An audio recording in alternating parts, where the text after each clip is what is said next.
Donc je me présente, je m'appelle Camille Autoire, je suis la réalisatrice de La Grande Arche qui est en compétition officielle au Festival d'Annecy.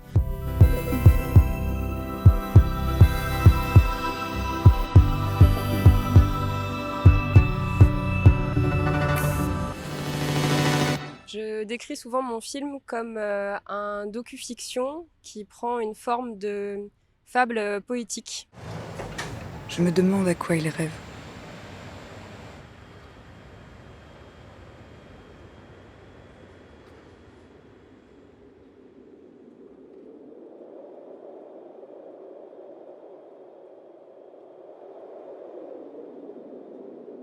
Je suis revenue dans le quartier pour dessiner, mais pas avec l'objectif d'en faire un film. Et donc j'ai passé un peu plus d'un mois sur place à remplir des pages d'un carnet de croquis, voilà, sans but autre que de me replonger dans ce quartier un peu par mélancolie.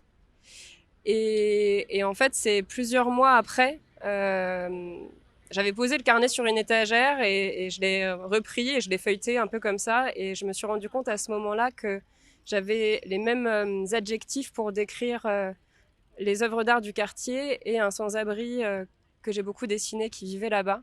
Donc j'ai utilisé des mots comme euh, elles sont invisibles aux yeux des passants, il est immobile alors que tout le monde va vite. Enfin, je me suis rendu compte qu'en fait, un peu indépendamment de ma volonté, il y avait déjà une histoire, un parallèle qui existait entre cet homme et ses œuvres.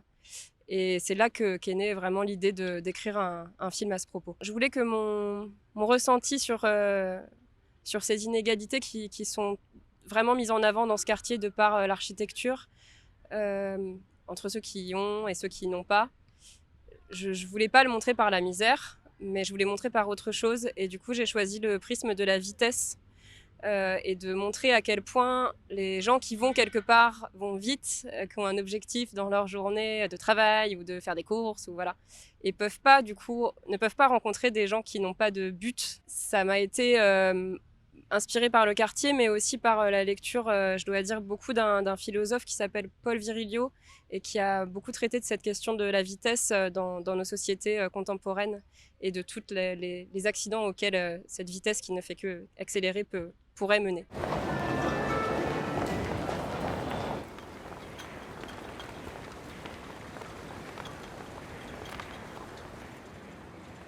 Premier jour, 7h30. C'est l'heure de pointe à la Défense. Les pas résonnent sur le béton. Chacun sait où il va. Personne n'a besoin de ses yeux pour le guider. Au tout début du projet, j'avais écrit une fiction.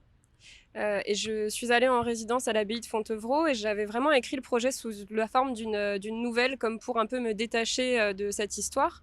Donc il n'y avait pas du tout le point de départ de ma grand-mère, c'était beaucoup moins intime, il n'y avait pas cette voix off qui était la mienne, il y avait des dialogues entre le personnage du sans-abri et une œuvre d'art. Et en fait, je me suis rendu compte que quand je pitchais le projet, quand je parlais du projet aux gens, je parlais de ma démarche avant de parler de l'histoire. Et en fait, les gens étaient plus intéressés par ma démarche que par l'histoire que j'essayais de raconter. Et ça a été très flagrant au pitch auquel j'ai fait partie. J'ai fait partie des pitchs en 2018 à Annecy. Et en fait, la manière dont j'ai choisi de pitcher le film, c'était ce qui est dans le film à l'heure actuelle. Et, et je me suis rendu, je veux dire par là que j'ai raconté ma démarche encore une fois dans le pitch en disant bah voilà maintenant je vais écrire une fiction blablabla. Et au bout d'un moment, je me suis dit non mais c'est ridicule en fait. Faut que j'arrête avec cette idée de fiction, ça marche pas. J'arrivais pas à trouver le truc et voilà, donc c'est plutôt parti d'une idée de fiction pour revenir à quelque chose de documentaire et c'est pour ça que je dis que c'est un docu-fiction parce que finalement c'est un peu entre les deux.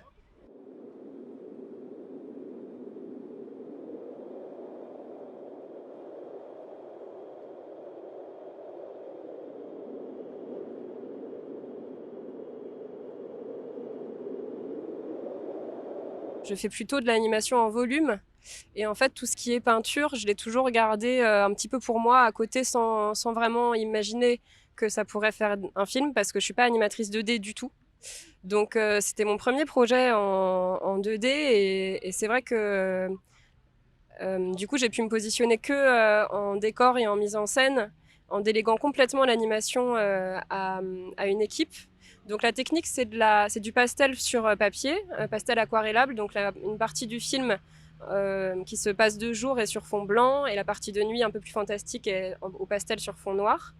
Et dans ces décors, donc sur papier, l'équipe d'animation a intégré des personnages animés sur TV Paint, avec un peu de texture au compositing, etc. Et voilà, en fait, c'était super confortable de pouvoir être pas animatrice sur ce projet et de me rendre compte que je pouvais faire des films en 2D sans savoir animer en 2D, c'était chouette.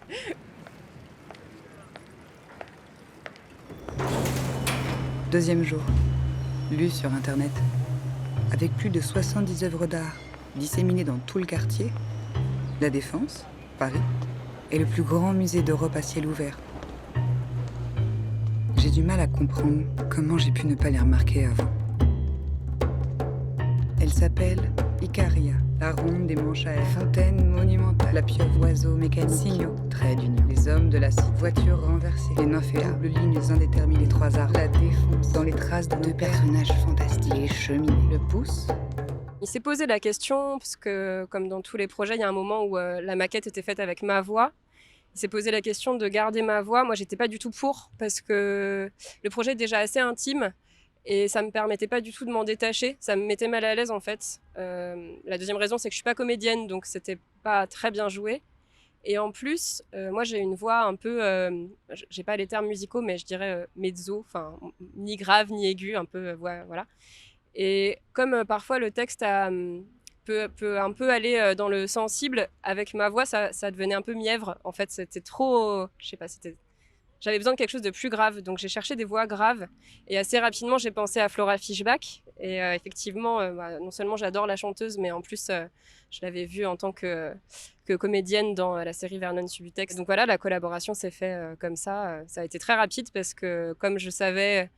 Enfin, le texte lui convenait, en fait, c'était une mélancolie qu'elle a, elle, de base, dans sa voix. Donc, en fait, on a fait très peu de prises et c'était assez rapidement OK.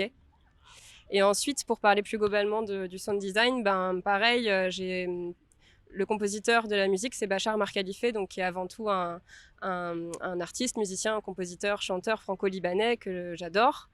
Et j'ai composé toute mon animatique, j'ai monté mon animatique sur sa musique sans lui parler du projet, parce que j'étais inspirée par cette musique et en espérant très fortement qu'il accepte après de travailler sur le film. Donc une fois que le film a été quasi terminé, en fait, on lui a envoyé en disant voilà, en fait, j'ai pensé mon film pour vous et avec votre musique. Est-ce que vous acceptez maintenant de faire des compositions originales pour ce film?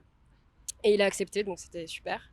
Et enfin, je dois quand même parler du travail du sound design qui était hyper important pour moi et qui a été vraiment brillamment réussi par Mathieu Tiget, mon ingénieur du son, qui a eu vraiment une démarche documentaire en allant enregistrer des sons sur place, en passant toute une journée à la Défense pour voir les différents moments de la journée, sentir les différentes pulsations. Et voilà, je trouve que la combinaison de la musique, de la voix et du sound design, elle confère vraiment beaucoup de poésie à mes images.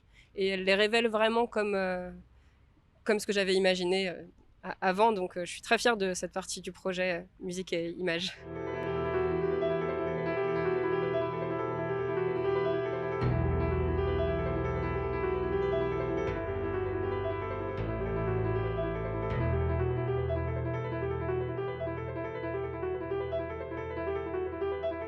L'image de fin du film sur laquelle on voit cet homme qui chevauche en fait l'araignée rouge de Calder et qui passe devant la Grande Arche. C'était une des toutes premières images mentales que j'ai eues quand j'ai commencé à écrire le film.